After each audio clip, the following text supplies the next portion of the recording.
Hi friends, నేను miss వచ్చాను. ఈరోజు నేను బెల్లం గారెలు అండి. ఇవి బెల్లం గారెలు అంటే బొబ్బర్లు లేక అలసందలు అంటారు కదా, దాంతో ఒక గ్లాసుడు పప్పు నేను నానబెట్టుకున్నాను. అందులోనేమో 4 గంటలు నానబెట్టానండి. బొబ్బర్లు నానబెట్టి ఇలా మిక్సీ చేసుకొని, అంటే ఆ క్లిప్పింగ్ పోయింది, అందుకు పాకం పట్టి పాకంలో వేసానండి. బెల్లం అదిని వేసి ఇలా చేశాను. ఎంత టేస్ట్గా ఉన్నాయి, మీరు ట్రై చేయొచ్చు. అలాగే మసాలా గార్లిక్ కూడా నానబెట్టుకున్నాను.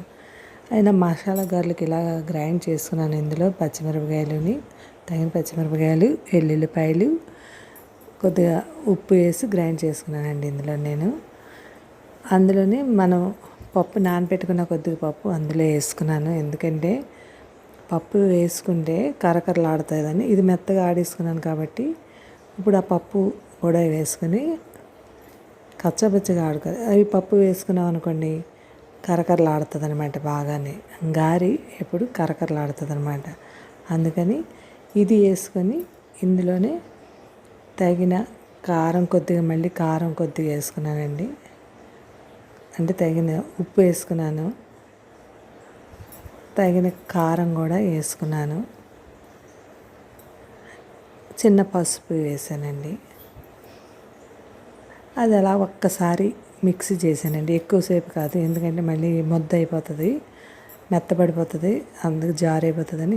ఈ నీళ్ళు కూడా వేయక్కర్లేదండి వీటికి. బొబ్బరి పప్పుకి ఎప్పుడు గ్రైండ్ చేసేటప్పుడు నీరు వేయక్కర్లేదు. అందులోనే చిన్న పచ్చిమిరపకాయ ముక్కలు ప్లేట్లోకి తీసుకొని, పచ్చిమిరపకాయ ముక్కలు, పుదీనా, కొద్దిగా కొత్తిమీర ఉంటే కొత్తిమీర, మన ఇష్టం అండి, ఆప్షన్స్ అన్నీ వేసుకొని, ఉల్లిపాయ ముక్కలు. ఇందులో మిక్సీ చేసేటప్పుడే అల్లం కూడా వేసుకోవాలండి. అల్లం వెల్లుల్లి వేసుకొని గ్రైండ్ చేసుకోవాలి పప్పు. ఉల్లిపాయ ముక్కలు, కరివేపాకు అన్నీ వేసుకొని ఒకసారి బాగా కలిపించుకొని ఇలా గారెలాగా వేసుకోవాలి. ఇలా గారెలా చేసుకొని మరిగాక అందులో వేసుకొని వేయించేసుకోవడమేనండి. అంటే తక్కువ టైంలో చెప్పేస్తున్నాను ఇంక మీకు క్లిప్పింగు.